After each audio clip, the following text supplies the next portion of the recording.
ఇప్పుడు షర్మిల గారు కూడా రావడం జరిగింది. అది ఎంతవరకు ప్రభావం చూపిస్తుంది అంటారు? అంటే ఈ సమీకరణం కూడా, ఎందుకంటే కాంగ్రెస్లోని ముఖ్య పాత్ర వహించబోతున్నారు మన అందరికీ తెలిసిందే. సో అది కూడా కొంచెం మైనస్ అవ్వాల్సిన అవకాశం ఉందంటారా దీనికి వైఎస్ఆర్సీపీకి? సార్ ఇవాళ ఒకటే, రాజశేఖర రెడ్డి గారి యొక్క వారసుడిగా, రాజశేఖర రెడ్డి గారి యొక్క ఆశయాల్ని భుజానికి ఎత్తుకున్న మోసన్నవాడిగా జగన్ను గుర్తించారు ప్రజలు. రాజశేఖర రెడ్డి గారి లక్ష్యాల కోసం బతికేవాడు జగన్మోహన్ రెడ్డి గారిని నమ్ముతున్నారు ప్రజలు. కాబట్టి వాళ్ళు జగన్ కావాలా, జగన్ వద్దు అనేది, జగన్ వద్దు అనే వాళ్ళందరూ మిగతా బ్యాచ్, ఆ షర్మిల గారు అవ్వచ్చు, ఇంకెవరన్నా అవ్వచ్చు, ఇంకొకరు రావచ్చు, ఎవరన్నా అవ్వచ్చు, పవన్ కళ్యాణ్, షర్మిల గారు, చంద్రబాబు నాయుడు గారు, CPI party, CPM party, Congress party, Bharatiya Janata party అందరూ కలిసి, ఈ పురంధరేశ్వరి వీళ్ళందరూ కూడా ఒక మూట, జగన్మోహన్ రెడ్డి గారు ఒక మూట. పెత్తందారులకి పేదవాళ్ళకి జరిగేటువంటి ఈ పోరాటం, పేదవాళ్ళ పక్షాన జగన్ పోరాడుతున్నాడు, చంద్రబాబు నాయుడు గారు జగన్ నిలబడుతున్నాడు.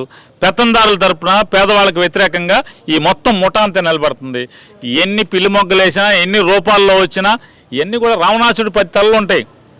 అట్లా కూడా ఇవాళ ఈ రాష్ట్రంలో ఉన్నటువంటి పేదవాళ్ళకి పెత్తందారులకు అనుకూలంగా ఉండేటువంటి వీళ్ళందరూ కూడా ఈ 10 తలల రాక్షసుల్లాగా, రావణాసుడు ఎట్లాంటి వాళ్ళు, ఇవి శక్తులు అన్నీ కూడా అట్లాగే జగన్ ఒక్కడే రాముళ్లాగా నిలబడతాడు. పేరు నాని గారి పాత్ర ఎలా ఉంటుంది ఈసారి ఈ ఎలక్షన్స్? పేరు నాని ప్రాణం పోయేంత వరకు, ఈ ముక్కులో ఈ గుండె కొట్టుకున్నంత వరకు, ఈ ముక్కులో శ్వాస ఆడుతున్నంత సేవకు జగన్ బాగుండాలి. జగన్ చల్లగా ఉంటే మాత్రం ఈ రాష్ట్రంలో పేదల యొక్క జీవితాలు మారుతాయి. అంటే తను చదువు ద్వారా పేదవాళ్ళని ఈ జగన్ నమ్మేది, ప్రభుత్వాలు మారినంత మాత్రాన, ముఖ్యమంత్రులు మారినంత మాత్రాన ఎవడు కూడా పేదరికం పారదోలలేడు. పేదరికాన్ని, ఈ రాష్ట్రంలోని ఉన్నటువంటి పేద కుటుంబాలను పేదరికం పారదోలగలిగేది ఆ ఇంట్లో పిల్లల యొక్క ఉన్నత చదువులు మాత్రమే ఆ ఇంట్లో పేదరికం పోగొడుతుందని చెప్పి నమ్మినవాడు జగన్. కాబట్టి ఆ పేదరికం పోగొట్టాలంటే, ఈ రాష్ట్రం సుభిక్షంగా ఉండాలంటే జగన్మోహన్ రెడ్డి 10 కాలాల పాటు చల్లగా ఉండాలనేది, దానికోసమే పనిచేస్తాడు నాని. సార్ అయితే ఇంకొక విషయం, ఇంకొన్ని నెలల్లోనే మనకి ఎలక్షన్స్ రాబోతున్నాయి సార్. అయితే ఇప్పటి వరకు వైఎస్ఆర్సీపీ కార్యకర్తల్లోని చాలా నమ్మకం ఉండేది, ఓకే మళ్ళీ కూడా జగన్ గారు వచ్చే అవకాశం ఉందని. కాకపోతే ఈ సమీకరణాలు కొంచెం మారబోతున్నాయి. మీకు తెలిసినట్లయితే టీడీపీ కానీ, జనసేన కానీ, పొత్తు కానీ ఎంతవరకు దీనికి ఇబ్బంది పడే అవకాశం ఉందంటారు? మీలాంటి లేదా ఇక్కడ ఉన్నటువంటి రాజకీయాల్లో తిరిగేటి, రాజకీయాల పట్ల అవగాహన ఉన్నటువంటి ఏ మనిషికైనా పవన్ కళ్యాణ్ వేరు, చంద్రబాబు వేరు అనేది ఎవ్వరూ నమ్మరు. 2014 సంవత్సరం నుంచి పవన్ కళ్యాణ్, చంద్రబాబు నాయుడు ఇద్దరు ఒకే తానులో ముక్క, ఒకే నూలుతో చేయబడినటువంటి గుడ్డవాళ్ళు. కాబట్టి వాళ్ళు ఆలోచన కానీ, వాళ్ళ నడవడికి కానీ, వాళ్ళ లక్ష్యం కానీ ఏ రోజు భిన్నంగా లేవు.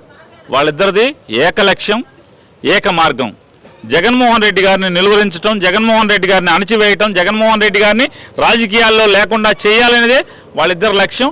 దానికోసమే 2014 నుంచి, అంటే గడచిన 10 సంవత్సరాలుగా చట్టాపట్టాలు వేసుకుని కలిసిమెలిసి బతుకుతున్నారు.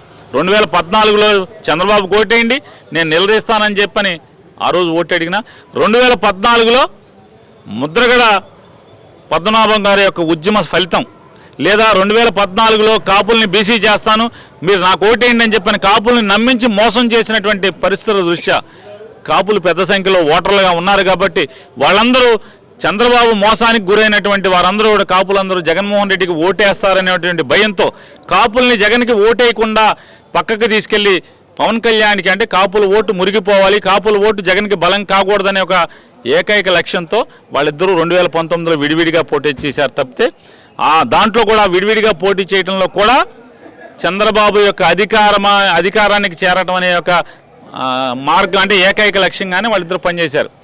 ఏం చంద్రబాబు ఈలోపు మారిపోయాడని చెప్పని వెంటనే చంద్రబాబు సంకెక్కాడు. చంద్రబాబు ఏం పునీతుడయ్యాడని చెప్పని 2019లో ఎలక్షన్లు అవ్వగానే చంద్రబాబు పంచం చేరావు, నీడం చేరావు.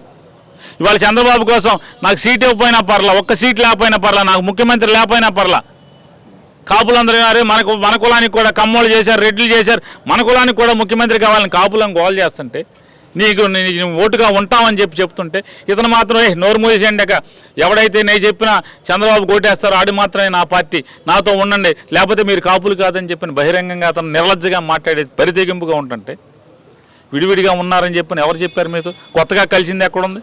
విడిపోతే కదా కలవటాకి.